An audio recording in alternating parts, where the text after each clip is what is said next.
One journalist called Chrystia Freeland's speech this week a finger in the eye to Donald Trump, even without mentioning his name. Do you think that's how Americans will see Canada's new approach? Well, I think most Americans won't pay attention, sadly.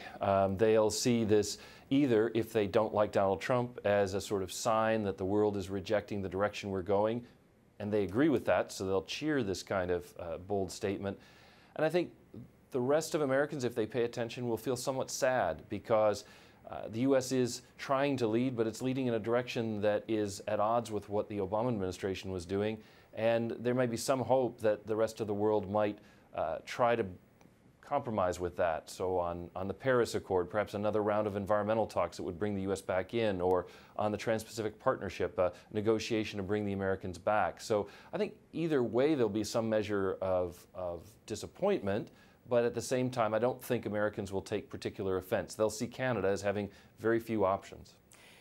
One of the comments that Freeland made in her speech was that the United States and many Americans want to see the U.S. in effect shrug off the kind of global leadership role that in many instances it's been forced to play, given sheer size and military might. How do you think Americans will view that perception? Well, it's interesting. We've had a number of elections recently where the candidates have said that they want to nation build at home and not abroad, that we should focus on our own economic growth and not meddle in other people's affairs. You'll remember that this was part of George W. Bush's campaign in 2000. It was something that Barack Obama talked about. It's something that Donald Trump talked about. And so there's a great consistency in the perception that the U.S. is doing all of these things for other people, but we're not taking care of our own. And I think it's exaggerated if you look at people's perceptions of our foreign assistance, for example. Many people think it's 10, even 15% of the U.S. budget, when in fact it's less than 1%. But I think that mismatch of perception and reality has led Americans to feel that as their troubles have been mounting and the economy perhaps has not been performing well for everyone, that the reason is that our leadership is so focused on international affairs.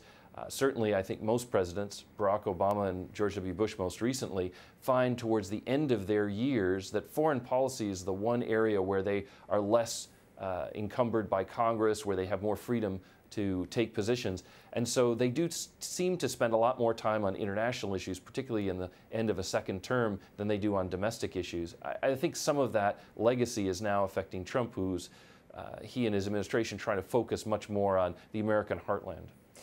If Canada is seen to be taking what Freeland described as a more clear and sovereign path, a more independent role in effect, and perhaps a greater leadership role internationally too, how might that affect relationships between Canada and the U.S.? Well, it's interesting. The U.S. has taken a nationalist turn under Donald Trump. America first, or making America great again. And in some ways, you would expect that to lead other countries like Canada to be a bit more nationalist themselves. On its face, there's nothing objectionable about that. Everyone's allowed to be a patriot for their own home country. And if you look at strongly nationalist leaders, while there's been some friction with Trump, generally they've done fairly well. You think about Narendra Modi in India, who's very much a nationalist, but seems to get along reasonably well with Trump. We've seen the same thing from Japan. We've seen the same thing even, ironically, from Russia, which has taken always a very nationalist stand under Vladimir Putin, and at least at some level has been able to talk with Donald Trump from a position of mutual self-respect. I think in that sense, if Canada moves in this direction, it will be positive. There's another aspect of it, though. I think that Canada's assertion of leadership is aspirational in the international community. And what Freeland's speech really will do abroad, I think, is raise expectations of what Canada can do.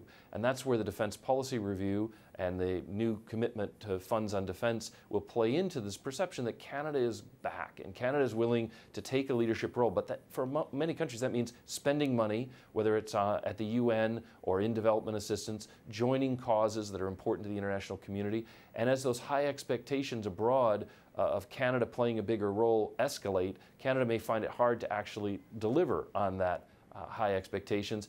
And that, I think, sets up the dilemma for Freeland, but more importantly for the Trudeau government. it could be that by raising these expectations of Canada as sort of a new leader of a new world order, that if Canada doesn't achieve great things or all the things that people hope, Canada might be seen, and the Trudeau government might be seen, as a bit naive and perhaps having failed on the foreign scene because they aimed so high. And that, I think, could be a difficult issue for the Trudeau government seeking re-election in 2019.